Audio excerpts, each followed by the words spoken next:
नमस्कार। महागायत्री ज्योतिष शोध संस्थान की ओर से आज सब दुनिया राजस्थान की पूरी नज़र अंता और बारह के चुनावों में टिकी हुई है। तो मैंने विश्लेषण किया है प्रमोद भैया जी का, नरेश मीणा जी का और मोरपाल सुमन जी का। तो ये त्रिकोणीय श्रृंखला है। 11 तारीख को चुनाव हो चुके हैं और चुनाव 80% हुए हैं।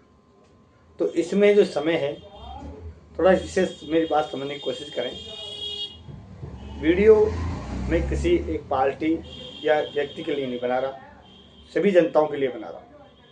आप लोग ज्योतिष से विश्वास करें, क्योंकि कुंडली एक हम भाग्य के ज्ञाता हैं, भाग्य विधाता नहीं। कुछ प्रारब्ध आपके आ सकते हैं, विजय को रोक सकते हैं और विजय को विजय दिवस बना सकते हैं।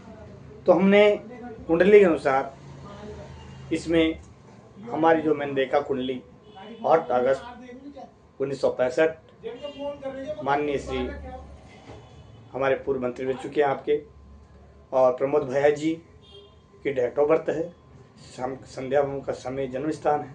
मैंने उनकी कुंडली देखी है। तो कुंडली वृश्चिक लगन की है। कुंडली के अनुसार जहाँ तक मैं देख पा रहा हूँ, इस समय गोचर में शनि चल रहा है, राहु चल रहा है और पितृघात होने की बड़ी संभावना है। इसमें इनके अधीनस्थ व्यक्ति ही इनको सामंजस्य बनाए रखने में थोड़ा असमंजस रहेंगे। ये कटु नीति से नहीं जीत पाएंगे, इनके सरल और स्वभाव और नैतिकता से जीत पाएंगे। इनका व्यवहार इस चुनाव में काम देगा। पूर्व में जो काम किया व्यवहार ही इनका काम देगा, क्योंकि राहु एक सात्विक ग्रह है, शनि सात्विक ग्रह है।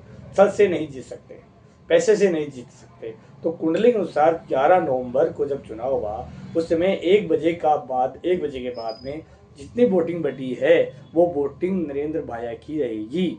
इससे पहले जो वोटिंग पड़ेगी उसके बारे में मैं आपको बताऊंगा। ये मान लीजिए अगर सुबह 50% गई है और 50% गई है, या मान लीजिए सुबह 40% गई है और 60% ज़्यादा वोटिंग हुई है 1 बजे बाद में, तो इस वोटिंग के अनुसार नरेंद्र भाया का योग बन रहा है, मैं जीता नहीं रहा, बन रहा है कुंडली के अनुसार।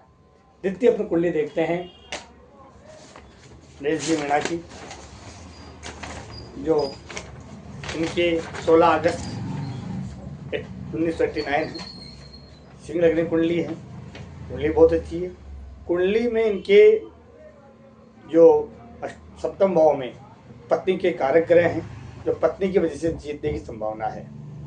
इनको अधिकतर कामाख्या मतलब ये अशोक सुंदरी के बांसवाड़ा दर्शन करने से हम कुल देवी की पूजा करेंगे तो ये अवश्य जीत पाएंगे। इस समय पहला जो दौर है 10 बजे का दौर, वो नरेश मीणा जी के हक में रहेगा। जितनी वोटिंग अधिक होगी वो नरेश मीणा जी के हक में होगी, और नरेश मीणा इसमें जीत के आसार भी लग रहे हैं। जैसे अब देख लीजिए, जिस दिन का चंद्रमा कर्क का है, तो कर्क के चंद्रमा के अनुसार देखा जाए 9वां चंद्रमा नरेश मीणा को मिल रहा है, 11वां चंद्रमा भैया जी को मिल रहा है। तो दोनों के लिए बहुत ग्रह अच्छे हैं, यानी त्रिकोण श्रृंखला में 2 के बीच में टक्कर होगी, नरेश जी मीणा और भैया जी के बीच में। तीसरी कुंडली आती है अपनी मोरपाल जी की। मोरपाल जी कुंडली मैंने देखी है। कुंडली अनुसार जहाँ तक देख पा रहा हूँ, इनका वृष लगन है। वृष लगन कुंडली में बहुत अच्छे हैं, ये बहुत अच्छे स्वभाव के रहेंगे। मगर इनकी द्वितीय संतान यानी पुत्री की कुंडली के अनुसार इनके राजयोग बनते हैं। मगर इनका जो समय है, जो वोटिंग का समय है, 10 से 1 बजे का है। अगर ये मान लीजिए 10 से 1 बजे के बीच में अच्छी वोटिंग हुई है तो मोरपाल जी के चांसेज हैं। कुंडली के अनुसार जहाँ तक देखा जाए तो मोरपाल जी की सिंह राशि है। सिंह, कन्या, तुल, वृश्चिक, धन, मकर, कुंभ, मीन, मेष, वृष, मिथुन, कर्क।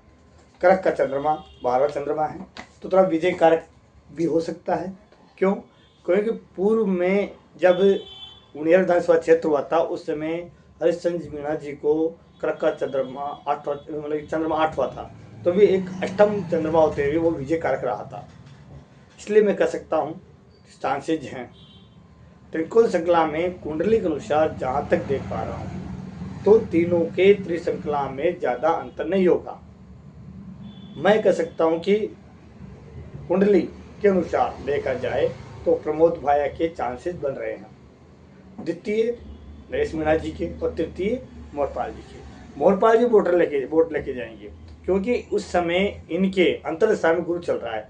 अगर इन्होंने धर्म कर्म में पूजा में पाठ में कुछ पिठा है, अपने कुल देवता के प्रति आश्रित हुए हैं, तो इनको जीतने में कोई संकोच नहीं है।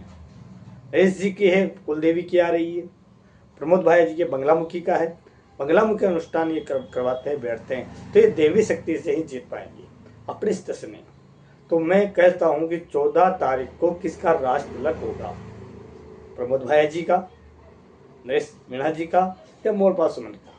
तो मैं 90% यानी कह सकता हूँ कि योग नरेश जी मीणा और प्रमोद भैया के बन रहे हैं। तो इसमें चांसेस ज़्यादा प्रमोद भैया के बन रहे हैं और नरेश जी के। मोरपाल सुमन जी के अगर इनके द्वितीय पुत्र के योग में से बन रहा है तो इनकी कुल देवताओं की कृपा से बन रहा है। तो मैं कह सकता हूँ कि ज्योतिष एक सटीक निर्णय है और कल राज तिलक होगा। राज तिलक प्रत्यक्ष या अप्रत्यक्ष रूप से तीनों में से एक का होगा। एक अनुमानित गणना है मेरी, क्योंकि दो का विशेष योग है, नरेश मीणा का और प्रमोद भाया का। प्रमोद भाया के प्रबल योग बन रहे हैं, तो कुंडली के अनुसार तो उन्हीं का ही विजय योग होना चाहिए। अब देखते हैं 14 तारीख को किसके राज तिलक होगा। ज्योतिष गणना अनुसार तो प्रमोद भाया का ही जीतने की संभावना है, और इस जीत में आप सभी श्रमिक हो।